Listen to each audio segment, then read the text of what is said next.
El exalcalde Antonio Ledesma nos acompaña hoy acá en nuestro estudio en Berlín tras haber recibido, como dijimos, junto a otros líderes venezolanos, el premio Sájarov a la libertad de conciencia. Señor Ledesma, gracias por estar acá con nosotros en Berlín. Bueno, premio Sájarov a la oposición venezolana justo ahora cuando pareciera estar muy debilitada, perdió las regionales en Venezuela, no asistió a las municipales tampoco el pasado domingo y ahora podría enfrentarse a unas presidenciales en el primer semestre del año que viene. ¿Está preparada la oposición venezolana para estos comicios del 2018?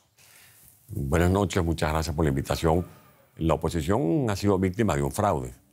No hemos perdido, hemos sido engañados, defraudados por un régimen que ha manipulado todo el sistema electoral, como lo hicieron el 30 de julio, cuando se dieron a sí mismos una Asamblea Nacional Constituyente con origen fraudulento y además ilegítima porque se estableció burlando todas las pautas constitucionales. Nosotros estamos preparados para una elección, pero para una elección de verdad, para una elección legítima, para una elección que no burle la conciencia de los ciudadanos, donde se aplica el principio de un ciudadano, un voto. Lo que ocurre en Venezuela es que no hay separación de poderes, no hay Estado de Derecho. Y por eso es la crisis no solo de gobernabilidad, sino la crisis de las instituciones, la crisis económica, la crisis social y la crisis moral. Porque buena parte de esa dirigencia que tienen las riendas de los poderes públicos en Venezuela o están relacionados con la corrupción o están coludidos con el narcotráfico o están responsabilizados de la comisión de crímenes de lesa humanidad. Señor Ledesma, usted ha sido muy crítico con la oposición, ha dicho, entre comillas, que ha desmovilizado la calle, que no defendió la tesis del referéndum revocatorio, que sigue metida en la trampa de un diálogo con el gobierno. ¿Qué propone entonces usted para solucionar la crisis que se vive en ese país? Un diálogo de verdad, no un diálogo postizo, no un diálogo que termina siendo un monólogo donde el gobierno se despacha y se da el vuelto.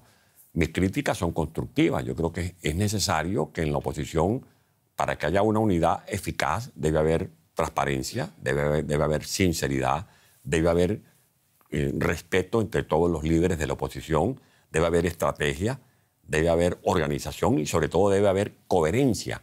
No podemos decir una cosa cuando vamos al exterior o cuando nos reunimos con algunos sectores y después nosotros mismos contradecirnos, porque eso debilita la fortaleza que nos ha dado el pueblo de Venezuela. Y genera más frustración entre la población. Usted habla de diálogo. Este viernes está reunida la oposición con el gobierno en República Dominicana en un nuevo intento para llegar a un acuerdo. ¿Qué puede pasar allí? ¿Se van a anunciar acuerdos? Es que no es lo que pueda pasar allí, es lo que ha debido pasar.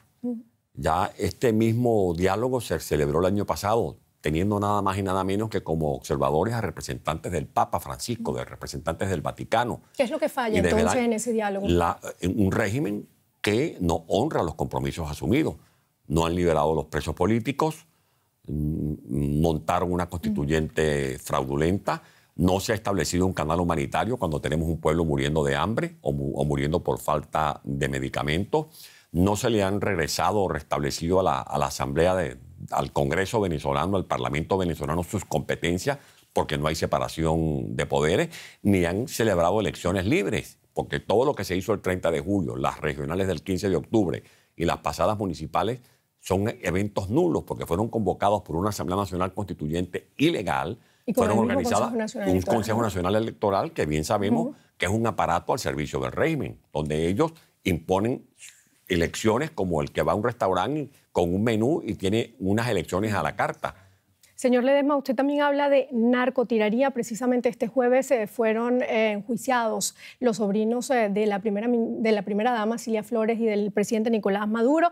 18 años de cárcel para cada uno de ellos. ¿Hasta dónde llegan los tentáculos del narcotráfico en el gobierno venezolano? Llegan hasta los altos poderes públicos. Allí está el ministro de Relaciones Interiores señalado por el narcotraficante Willy McLeod. Hay declaraciones del exmagistrado Aponte, hay testimonios de la comisionada antidrogas designada por el propio Chávez, la doctora Mildred Camero, hay expedientes tramitándose en distintas instancias del mundo. En Europa, la oficina de Viena certificó, desgraciadamente para vergüenza de los venezolanos, que el 60% de la cocaína que ingresa a territorio europeo proviene de territorio venezolano.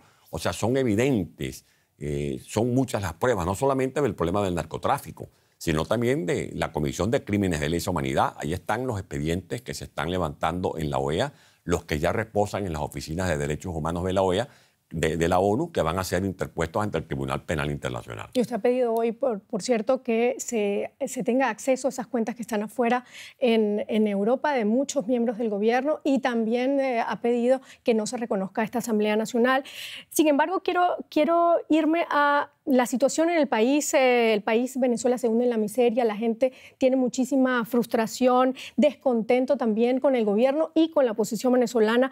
¿Qué puede hacer usted desde afuera para ayudar a los que están allá adentro? Primero, he venido planteando la necesidad de auxiliar a los venezolanos que estamos en el exilio. Hay mucha gente que no tiene regularización, no tiene ni pasaportes porque le han cerrado las puertas en los consulados de nuestro país.